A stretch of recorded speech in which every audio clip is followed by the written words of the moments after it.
Pobudo za portal, ki je prišla iz novomeške romske skupnosti, sta uresničila romska svetnica Dušica Balažek in novi glavni urednik medija Bogdan Miklič.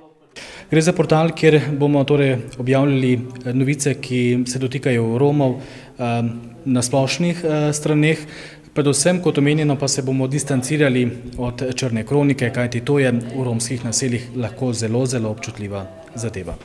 Odziv Romov na portal je bil izjemno dober, pravita Miklič in Balaškova.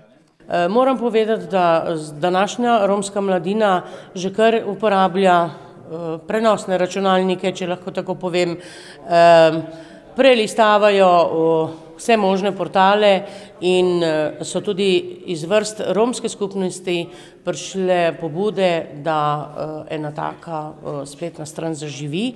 K soustvarjanju spletne strani v obliki kolumen so privabili tudi zunanje sodelavce. Upozoril bi na še eno zadevo, in sicer, da je to portal, ki je tudi na Facebook profilu, in pa portal, ki bo kmalu vpisan v razvid medijev, in portal, ki je delno sofinanciran tudi iz strani Mestne občine Novo mesto. Čez nekaj tednov naj bi sicer zaživel tudi romski časopis v tiskani izdaji, imenovan Sožitje.